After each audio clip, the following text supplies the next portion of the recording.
ஓம் முருகா போற்றி. ஓம் சரவண பவ. என் அன்பு குழந்தையே, என் அனுமதியின்றி எதுவுமே உன்னை நெருங்காது. அதை முதலில் நீ மனதில் வைத்துக்கொண்டு எப்பொழுதுமே உன்னை நீ மகிழ்ச்சியாக வைத்துக்கொள். எதையுமே ஏற்றுக்கொள்ளாதே. எந்த துன்பத்தையுமே பெரிதாக எடுக்காதே. எந்த பிரச்சனையுமே உன் தலைக்கு மீறி போகாது என்பதை நான் உனக்கு உறுதியாக சொல்கிறேன். என் வாக்கு என்றுமே பொய்யாகாது. கொஞ்சம் நீ பொறுமையாக ஏறு. என்னுடைய அதிசயத்தை நிகழ்த்தப் போகிறேன். என்னுடைய அதிசயம் நிகழ்த்துவதற்கான நேரத்தை நான் குறித்து விட்டேன். தக்க சமயத்தில் அது நடக்கும். அனைத்தையுமே ஜெயமாக்குவேன். அப்பா நான் இருக்கிறேன். நீ கலங்காதே. எதற்குமே நீ கலங்காதே. உன்னுடன் எப்போதுமே உன் அப்பா இருக்கிறேன் என்று மன தைரியத்தோடு இரு. உன் கண்ணில் ஏற்பட்ட கண்ணீரை கண்டு நான் கலங்கி நிற்கின்றேன். உன் கண்ணீரில், உன் வாழ்க்கையில் உனக்கு ஏற்பட்ட வழிகளால் நீ துடித்து அனுபவித்த நேரத்தை நினைத்து என் மனம் தாங்காமல் நான் துடித்து கொண்டிருக்கிறேன். உன்னுடைய சூழ்நிலைகளும் உனக்கு ஏற்பட்ட நிகழ்வுகளும் உன்னை எப்படி, எந்த அளவில் பாதித்தது என்பதை என்னால் உணர முடிகிறது. நினைத்தாலே உனக்குள் ஏற்படும் நடுக்கமும் பயத்தை பார்க்கும் நான் என் கண்கலங்கி நிற்கின்றேன். என் குழந்தை கோழை அல்ல. எத்தனை கஷ்டங்கள் வந்தாலும் தாங்கி நின்று கடந்து செல்லும் தைரியம் உனக்கு இருக்கிறது. அப்படிதான் உன்னை வழி நடத்தி கொண்டு வந்திருக்கிறேன். நீ சமாளித்து நடை போட்டாலும் உன் மனதில் இருக்கும் குமரலை வெளியே மற்றவர் உணாத வண்ணம் நீ நடந்து கொண்டிருக்கிறாய். கர்மவினை என் குழந்தையை கலங்க வைக்கும்போது நானும் உன்னுடன் தான் அந்த வலியை அனுபவிக்கிறேன். உன்னுடைய சந்தோஷத்தில் நான் சந்தோஷப்படுகிறேன். உன்னுடைய துக்கத்திலும் உன்னுடன் தான் நான் இருக்கிறேன். உன் வழியை மாற்றுவேன். என் பிள்ளையின் வளர்ச்சிக்காக நான் நிச்சயமாகவே பாடுபடுவேன். உன் கண்ணீர், கவலை எல்லாமே முடிய போகிறது. கூடிய விரைவில் உனக்கான வெற்றி இலக்கு காத்து கொண்டு இருக்கிறது. நீ இப்போது பந்தய கோட்டை எட்டும் தருவாயில் இருக்கிறாய். அது உன்னை சோதித்து பார்க்கும். உன் பலம் என்ன, உன்னுடைய நம்பிக்கை என்ன, உன்னுடைய பலவீனம் என்ன, உன் நம்பிக்கை எந்த அளவில் இருக்கிறது என்று. அந்த கட்டத்தில் தான் நீ இப்போது இருந்து கொண்டிருக்கிறாய். உன் வாழ்க்கைக்கு பொறுப்பாளி நான் தான். நானே எல்லாவற்றையும் பொறுப்பெடுத்துக் கொள்கிறேன். நானே உனக்கான அனைத்தையுமே உன்னிடம் வந்து சேர்த்து விடுகிறேன். நீ அழாதே. உனக்கான அனைத்தும் என்னிடம் தயாராக உள்ளது. அது மற்ற விஷயங்கள் போல் நிலையற்றவை அல்ல. உன் வாழ்க்கைக்கு அர்த்தத்தை கொடுக்கும் பொக்கிஷம். உன்னுடன் எப்பொழுதுமே நான் இருப்பேன். அதை மட்டும் நீ மறந்து விடாதே. அதிசயத்தை நான் நிகழ்த்தப் போகிறேன். அந்த அதிசயம் எப்போது, எப்படி, எங்கு, எந்த நொடி நடக்கும் என்று உனக்கு தெரியாது. அப்பா உனக்கு நல்ல செய்தி சொல்ல வந்திருக்கிறேன். மன மகிழ்ச்சியுடன் சந்தோஷமாகவே இருக்கிறேன். நீ வாழ்ந்து கொண்டிருக்கும் இந்த தற்போதைய வாழ்க்கை நான் உனக்கு கொடுத்தது. இதில் நீ அனுபவிக்கும் அத்தனையுமே நான் உனக்கு ஆசீர்வதித்து கொடுத்தது. இதை நீ எப்போதும் ஒரு நாளும் மறக்க கூடாது. இதை நீ புரிந்து கொண்டால் மறுகணமே உனது கண்கள் முன்பு நான் தோன்றுவேன். நம்பிக்கையோடு இதை நீ ஏற்றுக்கொண்டால் மட்டுமே இது சாத்தியமாகும். உன்னை தேடி உனது இல்லம் நாடி உன்னுடன் சேர்ந்து சாப்பிடுவதற்கு நான் வந்து கொண்டே இருக்கின்றேன். எனக்கு பிடித்த உணவை தயார் செய்து வை. உன் வீட்டில் வந்து தங்கி அதை நான் உண்ண போகின்றேன். உன்னை நீ தயார்படுத்திக் கொள். எனது பரிபூரண ஆசீர்வாதம் உனக்கு கிடைக்கப் போகின்றது. அளவில்லாத மகிழ்ச்சி உனக்கு கிடைக்கப் போகின்றது. எனது காலடி படும் நேரம் உன்னுடைய வீடும் நீயும் சுபிட்சம் அடைய போகின்றாய். இதுவரை இல்லாத அளவு, பெருமளவு இரட்டிப்பு மகிழ்ச்சியுடன் நீ சந்தோஷமாகவே வாழப் போகின்றாய். நீ என்னிடத்தில் வைத்த கோரிக்கைகள் எதுவாக இருந்தாலும் அது நிச்சயம் நிறைவேறப் போகின்றது. நீ விரும்பியது எல்லாமே உனக்கு கிடைக்கப் போகின்றது. உன்னை பார்த்து ஏளனமாக சிரித்தவர்கள் எல்லாம் உன்னை பார்த்து வியக்கும் வண்ணம் நான் உன்னை உயர்த்தி வாழ வைக்கப் போகின்றேன். நடப்பது, இனி நடக்கப் போவது, இதுவரை நடந்தது எல்லாமே என்னுடைய அனுகிரகத்தால் தானே, என்னுடைய துணையால் தானே, என்னுடைய லீலைகள் தானே. அப்படி இருக்கும்போது இனி நடப்பதும் நீ நடந்து கொண்டு இருப்பதும் எல்லாமே என்னுடைய நன்மைகளாக மட்டுமே உனக்கு இருக்கும். நடத்ததும் நடத்த போவதும் நீ நடப்பவை அனைத்துமே நன்மை தருவதாக மட்டுமே இருக்கும். நம்பிக்கை உன்னிடத்தில் தொடங்கும் போது உன்னை நோக்கி துன்பம் வரவே செய்யாது. என் மீதான நம்பிக்கையை நீ வலுப்படுத்த அந்த துன்பமானது உன்னை கண்டு ஓடோடி விடும். நீ எப்போதெல்லாம் என் நாமத்தை நீ சொல்லிக் கொண்டே இருக்கின்றாயோ, நம்பிக்கையோடு என்னை நினைத்து உன் வீட்டில் தெய்வம் ஏற்றுகிறாயோ, அந்த நொடியே உன் வீடு சுபிட்சமடையும். என் காலடி உன் வீட்டில் பட்டவுடனே உனக்கான நல்ல நல்ல மாறுதல்கள் எல்லாம் ஒன்றின் பின் ஒன்றாக நடக்கத் தொடங்கும். உன் வீடு முழுவதும் தீப ஒளியாக நான் காட்சி தருவேன். உன் வீடு சுபிட்சமடைய நான் உன் இல்லத்திலேயே தங்கப் போகிறேன். உன் வீடு எப்பொழுதும் தெய்வ கடாட்சம் நிறைந்ததாகவே இருக்கப் போகிறது. நீ கேட்ட செல்வங்களுடன் உன் இல்லத்தில் வந்து நான் தங்கப் போகிறேன். எனக்காக உணவு பரிமாற நீ தயாராக இரு. எனக்கு வேண்டிய உணவை சமைத்து வை. நான் வந்து சாப்பிடுகிறேன். எல்லாமே உனக்கு நல்லதாகவே நடக்கும். உன்னுடைய காரியங்கள் அனைத்தும் வெற்றி பெறும். உன் துயரங்கள், உன்னுடைய வியாதிகள், உன் கடன் சுமைகள் அனைத்தும் உன்னை விட்டு விலகப் போகின்றது. கூடிய விரைவில் நீ விரும்பும் எண்ணங்கள் நிறைவேறப் போகிறது. செல்வம் பெருகப் போகிறது. உனது வளர்ச்சியையும் நீ மகிழ்ச்சியாக இருப்பதையும் பார்ப்பதற்கு நான் உன்னோடு உன் வீட்டிற்கே வரப்போகின்றேன். துயரங்களின் தாக்கத்தை தாங்க முடியவில்லை என்று புலம்பிக் கொண்டிருக்கின்றாய். உன் பாரதத்தின் பெரும் பகுதியை நான் சுமந்து கொண்டிருக்கின்றேன். உன்னை நான் எந்த நேரத்திலுமே கைவிட எண்ணியதே கிடையாது.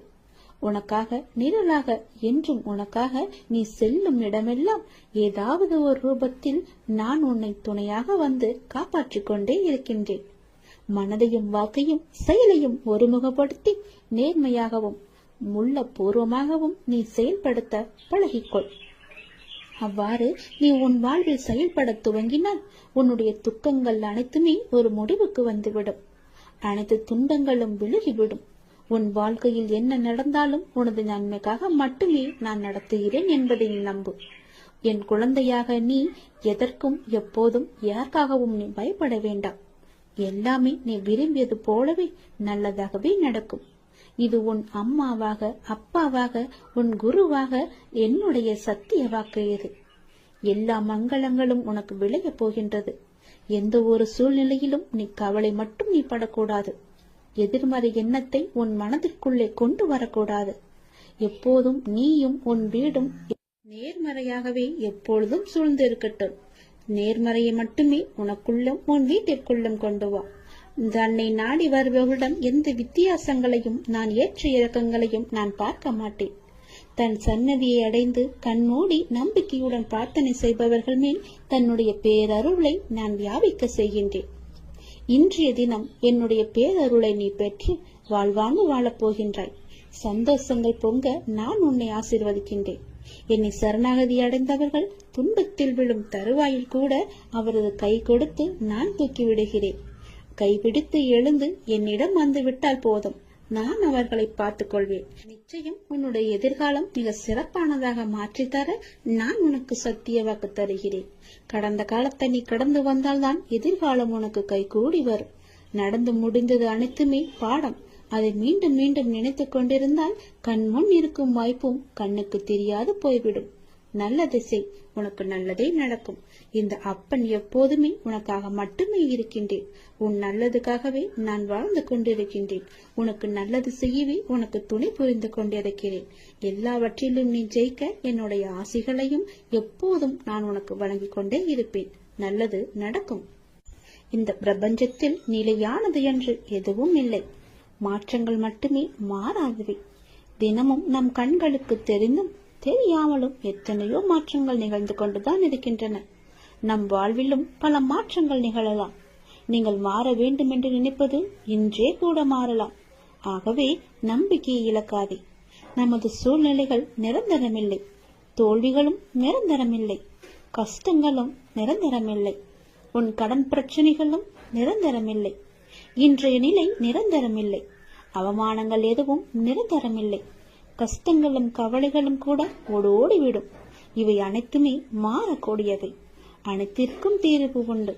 நீ என்னை நம்பினால் என்னால் தீர்க்க முடியாத பிரச்சனைகளே இல்லை. நிறைவேற்ற முடியாத பிரார்த்தனைகள் இல்லை. மாற்ற முடியாத சூழ்நிலைகள் இல்லை. முழுமையாக என்னை நம்பு. உங்களுக்கு ஒன்று தாமதமாகிறது என்றால் அதை முழுமையாக ஏற்றுக்கொள். காரணமில்லாமல் இங்கு எதுவுமே நிகழப்போவதும் கிடையாது. இதை நீ இப்போது கேட்டுக்கொண்டிருப்பதற்கும் மிகப்பெரிய ஒரு காரணம் இருக்கலாம். எல்லாமே நன்மைக்கு. நம்பிக்கையோடு நீ பிரார்த்தனை மட்டும் செய். உங்கள் வாழ்வில் நிச்சயமாகவே மாற்றங்கள் ஏற்படும். நீ கேட்டபடியே நல்ல மாற்றங்களாக இருக்கும். சிறப்பாகவே நீ வாழ்வாய். என்னுடைய அனுகிரகம் உனக்கு எப்போதுமே கிடைக்கும்.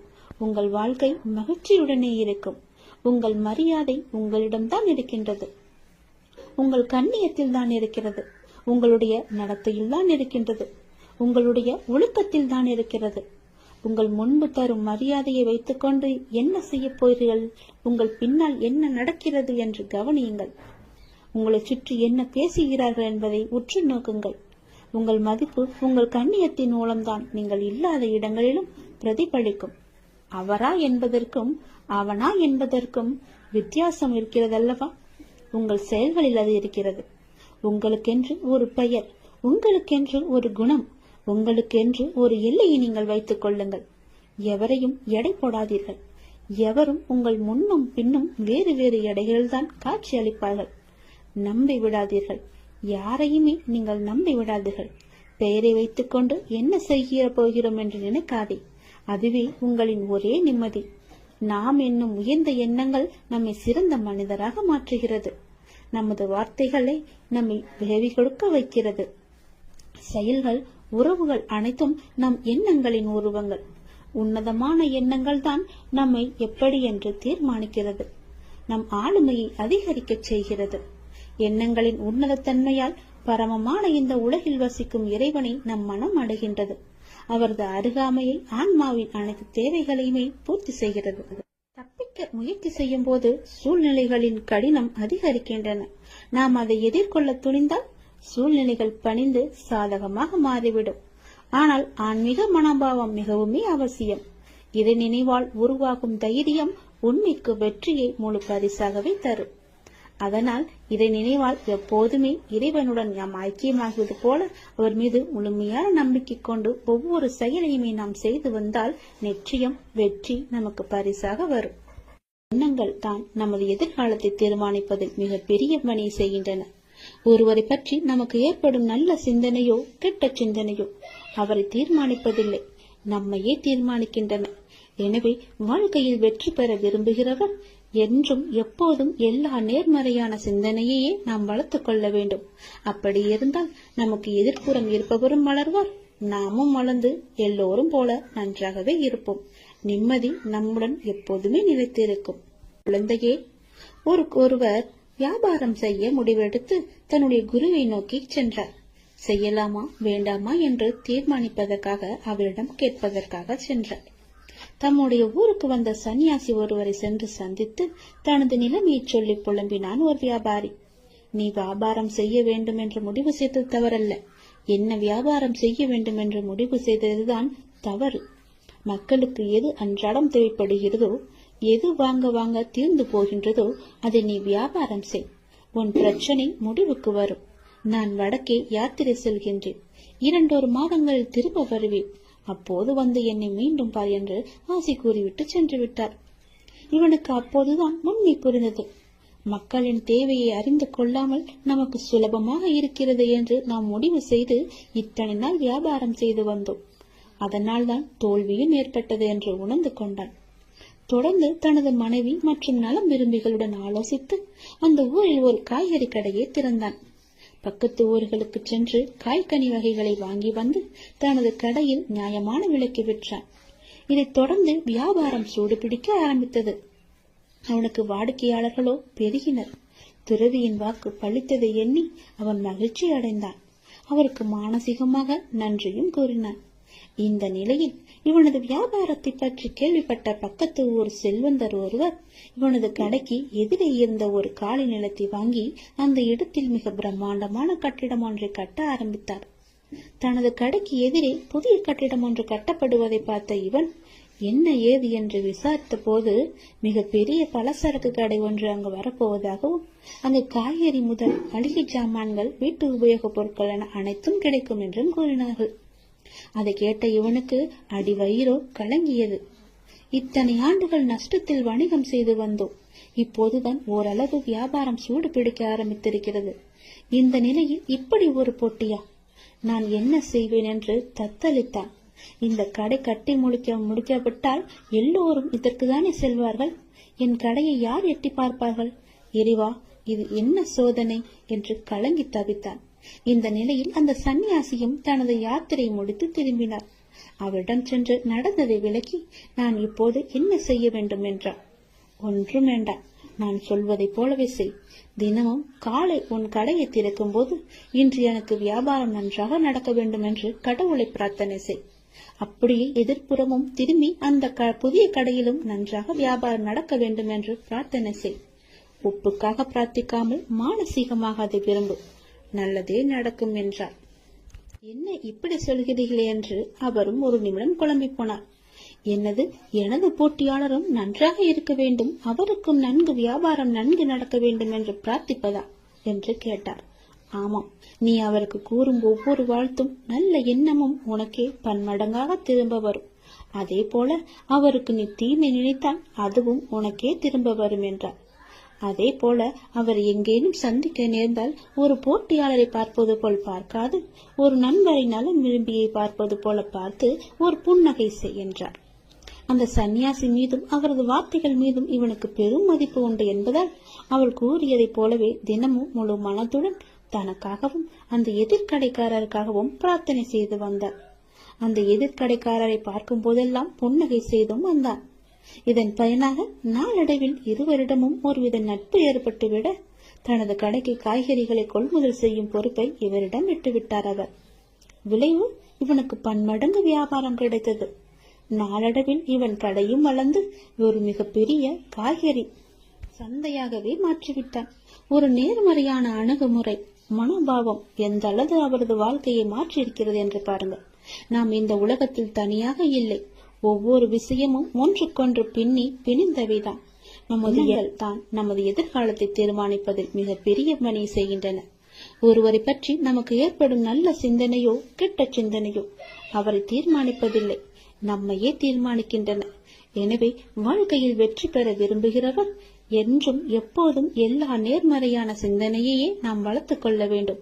அப்படி இருந்தால் நமக்கு எதிர்ப்புறம் இருப்பவரும் வளர்வார், நாமும் வளர்ந்து எல்லோரும் போல நன்றாகவே இருப்போம். நிம்மதி நம்முடன் எப்போதுமே நிலைத்திருக்கும். உன் மீது எனக்கு இருக்கும் அன்பானது எல்லையே இல்லாதது. நீயே என்னை மறந்தாலும் நான் உன்னை மறக்க மாட்டேன். நீயே என்னை விட்டு விலகிச் சென்றாலும் நான் உன்னை விட்டு விலகிச் செல்லவே மாட்டேன். நீ எனக்கு எவ்வளவு முக்கியம் என்று எனக்கு மட்டும்தான் தெரியும். எப்பொழுது விட்டு கொடுக்க வேண்டும், எப்பொழுது பிடிவாதமாக இருக்க வேண்டும் என அறிந்து வாழ்வதும் ஒரு கலைதான். கவலைகளுக்கு பெரிதாக முக்கியத்துவம் கொடுக்கவில்லை என்கின்ற போது அதுவும் பெரிய அளவில் கஷ்டத்தை நமக்கு கொடுப்பதில்லை. அதை நீ புரிந்து கொள். கடந்த காலகட்டத்தில் தவறாக எடுத்த பல முடிவுகளின் விளைவுகள் தான் நிகழ்காலத்தில் நிதானமாக முடிவுகளை எடுக்க நமக்கு நிர்பந்திக்கும். அதை நீ யோசித்து வைத்துக்கொள். மன அமைதி வேண்டுமானால் எவருடைய வார்த்தைக்கும் நீ மறுத்து பேச வேண்டாம். அமைதியாக இருந்தாலே போதும். சிறிது காலமாக உனக்குள் இருந்த மனப்போராட்டத்திற்கு இப்போது விடை கிடைக்கும் நேரம் வந்துவிட்டது. அதற்கான விடையை தேடி நீ எங்கும் போக வேண்டாம். அதுவே விடை தேடி வந்து கொண்டிருக்கிறது. இதை நோக்கி உன்னை வேண்டிய என்னிடம் வந்து நின்றாயும் அதனை உனக்கு அள்ளித்தர நான் வந்திருக்கிறேன். மன நிறைவுடன் நான் அள்ளி அள்ளி கொடுப்பதை நீ பெற்றுக்கொள். நீ வாழ்ந்த இந்த வாழ்க்கையில் பலவற்றை நீ இழந்து விட்டாய். ஆனால் இன்று இழந்ததை புதுப்பித்துக் கொடுக்க நான் வந்திருக்கின்றேன். தன்னை பற்றி பேர் நல்விதமாகத்தான் நினைக்க வேண்டும் என்பதை நீ எப்பொழுதும் விரும்பக்கூடாது. உன்னுடைய இயல்பு மாறாமல் நீ இரு. படைத்தவருக்கு தெரியும் யார் சிறந்தவன் என்று. தனிமையில் அழுகை, காரணம் தெரியாத சோகம், நலமா என கேட்டால் கொட்டிவிட தயாராய் இருக்கும் கண்ணீர், அத்தனையிலிருந்தும் நான் உன்னை கண்டிப்பாக விடுவிப்பேன். நான் உனக்கு துணையாக இருக்கின்றேன். கதறி அழுதது எல்லாம் போதும். கதறி அளவு முடியாமலும் கண்ணீரை அடக்க முடியாமலும் எதையோ நினைத்து சந்தேகத்தில் பயந்து கொண்டே இருக்கின்றாய். வீதியில் நீ கடந்து சென்ற பாதையை நான் நிச்சயம் அறிவேன். உனக்கான கள்ள காலம் நெருங்கிவிட்டது தங்கமே. விரைவில் உன் நலம் நிச்சயமும் கிடைக்கும். இழந்தது எதுவாக இருந்தாலும் அதை பற்றி நீ பயப்படாதே.